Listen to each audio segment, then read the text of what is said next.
jangan biasakan makan setelah isya. Bukan haram, bukan makruh, tapi yang terbaik. Minimalnya kalau antum membiasakan makan setelah isya, apa yang terjadi? Habis sholat subuh, hidungnya sembab, perut kembung, kepala kadang pusing, badan meriang. Apa sebenarnya terjadi? Pembusukan di dalam usus. Karena setelah isya, tabiatnya tubuh kita itu istirahat. Dan paginya biasanya apa? Menjelang sholat subuh, antum bersin-bersin. Kenapa?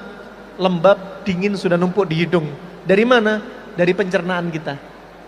Nah, berarti tinggalkan makan isya. Kalau bisa makan sebelum isya. Disebutkan dalam riwayat, bahkan sebagian sahabat Nabi membiasakan makan malam sebelum maghrib. Ya, setelah isya sah. Tapi apa yang paling bagus sebelum isya, atau sebagian melakukan aktivitas makan sebelum maghrib. Mereka mana paham apa yang sebenarnya kita rasakan, mana benar-benar mengerti apa yang sesungguhnya kita alami dan sedang kita jalani. Mereka hanya melihat lalu menilai seperti yang mereka ingini dan sesekali menyalahkan tanpa memahami alasan, keadaan, dan keterbatasan di balik semua yang kita lakukan. Mereka, Janganlah engkau bunuh mentalmu sendiri dengan selalu rendah diri dan menjadi sosok pribadi yang sering merasa tidak enakan. Sementara lingkunganmu menjajah, memanfaatkanmu, berladang di atas punggungmu. Lagian sejak kapan pula urusan menjaga perasaan semua orang sedunia menjadi tanggung jawabmu? Merdekakan dirimu. Semangat, Warriors!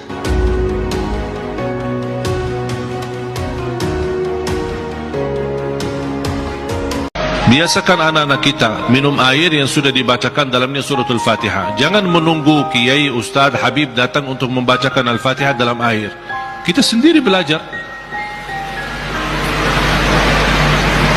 Baca 3 kali boleh, 1 kali boleh, 7 kali boleh. Habis itu tiup dalam air, boleh 3 kali. Kemudian silahkan minum. Kasih kepada anak-anak kita. Al-Fatihah sebagai obat menyembuhkan penyakit kita. Ada yang merasa gesak di hati, merasa stres kepalanya, boleh taruh tangan yang kanan di atas kepala dan baca Al-Fatihah. Di atas dada kita baca Al-Fatihah. Seluruh isi Al-Quran itu obat. Qul huwa lilladzina amanu hudan wa shifa'. Sungguh Al-Quran itu petunjuk dan obat. Salah satu adab pendaki gunung adalah membaca doa ketawakalan, Bismillahirrahmanirrahim, la haula wala quwata illa billah. Karena kata Nabi SAW, siapa yang membaca doa ini ketika keluar rumah, maka dia akan diseru oleh malaikat, hudita, kufita, wuqita. Engkau telah diberi petunjuk, engkau akan dicukupi keperluannya, dan akan dilindungi dari segala hal yang buruk. Salah satu doa yang bisa melindungi kita agar tidak tersesat atau disesatkan. Bismillahirrahmanirrahim, la haula wala quwata illa billah. Sekarang mah agak iu-iu tuh, agak mees gitu. Tapi poek-poeknya kayak mau hujan ini tuh, reuk-reuknya juga udah pada ngumpul, udah pada genek hidung. Ini, pokoknya mak minggu-minggu ini mak nyorot aja, karena tarang juga nggak belentrang ini panas. Tapi ini alhamdulillah poem agak-agak iu gitu. Agak-agak ayah redem gitu, enggak belentrang teuing. Tuh. Lihat kan, lihat? Tuh.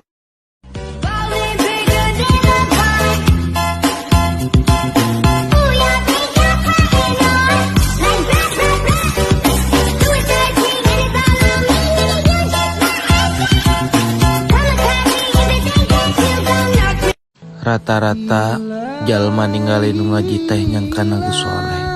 Jadi dimana nyeun kesalahan sok aya nu ngomong kieu, ongko sok ngaji tapi kalakuan gitu kene, matak ngaji ge puguh ngarumasakeun bodoh loba doraka, nu ngaji ge masih kene loba salah komo nu teu ngaji. Lami sasasih deui asih urang bakal ngahiji,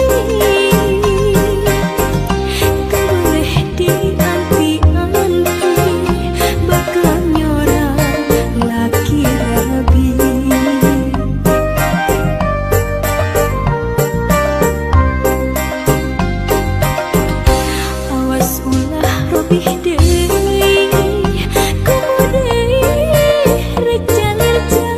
Salah satu di antara quote terindah yang pernah saya dengarkan dari Ustadz Zaidul itu bukan masalah ninggalin gorengan, itu sih biasa. Tapi salah satu quote yang paling indah yang saya dengarkan yaitu ketika beliau mengatakan, kalaulah tubuh ini bisa kita kembalikan kepada Allah dalam kondisi sehat, kenapa harus kita kembalikan tubuh ini kepada Allah dalam kondisi sakit? Masya Allah. Kecuali sakitnya memang takdir ya Ustadz ya. Tapi pasti Allah akan menilai beda. Mengembalikan titipan dalam kondisi yang baik itu jauh lebih dicintai oleh pemiliknya daripada mengembalikan titipan dalam kondisi sudah tidak sebagaimana pertama kali dititipkan. Sohem banget itu. Masya Allah. Aku rindu masa kecilku. Semua begitu sangat sederhana. Ketika sedang bermain dan aku terjatuh, hanya kaki dan lututku yang terluka, bukan hati. Masa kecil adalah masa terindah, di mana masa itu adalah masa saat kita masih mengeja nama dan huruf, bukan mengeja bahasa, lalu menyusunnya menjadi mutiara hikmah yang ingin engkau persembahkan untuk seseorang. Jika kehidupanmu sekarang ini membuatmu menangis, ingat, ada ribuan kenangan indah di masa lalu yang selalu membuat kita tersenyum.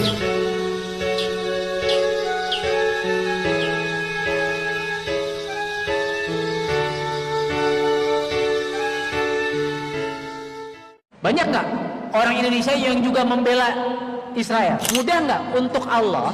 Allah maha segala-galanya, betul? Allah maha kuasa, betul? Mudah nggak untuk Allah bikin Palestina menang, Yahudi kalah? Mudah nggak? Mudah banget. Kecil. Kecil. Tapi kenapa nggak dihabiskan ini? Karena Allah ingin ngecek, ingin ngasih kesempatan, ingin memberikan ruang kepada kita yang masih hidup. Kita ada di pihak mana? Pihak Palestina atau pihak Yahudi laknatullah alaih? Banyak nggak orang Indonesia yang juga membela Israel? Presiden Amerika, Perdana Menteri Inggris, semua tokoh-tokoh, Presiden Uni Eropa dan seterusnya membela Israel. Ini kesempatan buat kita untuk berpihak. Ini kesempatan, kabar baik buat kita, Bapak Ibu sekalian, untuk kita memilih.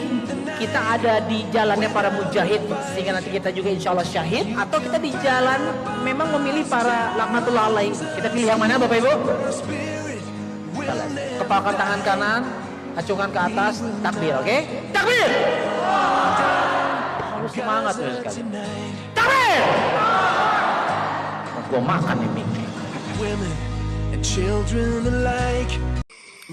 Informasi yang saya dapat, statement yang dikeluarkan oleh Arazi Hashim itu adalah video 2 tahun yang lalu, yang dimana dia itu membuat sebuah statement tentang Hamas, dan dari statement tersebut kita bisa menyimpulkan bahwasannya Arazi Hashim sangat tidak suka dan tidak setuju dengan pola yang dilakukan oleh Hamas. Setelah 2 tahun silam tersebut, video itu sekarang kembali viral karena tragedi apa yang terjadi kepada saudara muslim kita di Palestina yang sekarang. Lalu setelah itu muncul kembali video Arazi Hashim di dalam podcast bersama Deddy Kobuzer, yang saya kira mau minta maaf secara tulus atas statementnya 2 tahun yang lalu. Ternyata saya tidak menemukan titik terang terhadap permintaan maaf itu sendiri dalam tanda kutip ya. Dan setelah saya memperhatikan isi podcast Arazi Hashim dengan Deddy Kobuzer, itu judulnya tetap sama. Yang digarisbawahi oleh orang tersebut adalah 2 poin. Pertama, tetap membahas tentang Hamas. Yang kedua, membahas tentang urusan donasi untuk Palestina. Sedulur yang diberkahi Allah, bagi sedulur-saudara yang ekstrim saya katakan, orang baik akan berkumpul dengan orang baik, orang jahat akan berkumpul juga dengan orang jahat. Karena nggak mungkin tuh ada sekumpulan orang yang kadang-kadang melakukan kejahatan gitu berkumpul dengan orang yang anti kejahatan, berantem dong. Orang sukses akan berkumpul dengan orang sukses, percayalah. Orang yang loser, pecundang, akan berkumpul dengan orang pecundang juga. Anda kalau mau sukses, masuklah ke kelompok orang-orang sukses, orang-orang yang pikirannya positif, jangan yang sebaliknya, ya. Sehingga kalau Anda gagal di kumpulan positif, tenang aja, Gua dulu pernah gagal lebih parah dari lu. Bangkit, bangkit, bangkit, kita bantuin. Ini pesan untuk semua. Gimana pun keadaan anak kita, doakan. Kita tidak pernah tahu. Boleh jadi anak kita yang paling muji kita hari ini, boleh jadi nanti akan menjadi anak yang paling sayang sama kita. Boleh jadi anak yang paling muji kita saat ini, satu saat nanti justru dialah anak yang paling berkorban untuk kita. Maka jangan pernah mengeluarkan kata-kata yang buruk kepada anak kita. Sebaliknya, semua para anak yang hari ini hadir, yang masih punya orang tua, muliakan orang tuamu. Berbahagialah, bahagiakan orang tuamu. Jangan sakiti orang tua. Satu kali kita menyakiti hati orang tua, maka jangan kaget kalau banyak kekecewaan yang akan datang dalam kehidupan kita. Muliakan orang tuamu, maka Allah muliakan hidupmu. Bahagiakan orang tuamu, maka Allah akan bahagiakan hidupmu.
Nggak usah mikir kejauhan gitu. Yang perlu dipikirin mah bangun besok pagi dan masih selamat gitu, masih sehat aja. Bangun pagi sehat, syukuri itu aja. Bernapas masih bisa bernapas, terus nggak mikirin punya apa hari ini gitu, harta kita berapa hari ini tuh sebenarnya menjadi suatu yang menenangkan juga ya buat pikiran ya. Dan iya juga ya kata saya, kok kita jadi terlalu mikirin hal-hal yang duniawi gitu sampai lupa bahwa sebenarnya banyak hal kecil yang kita lupa syukuri gitu.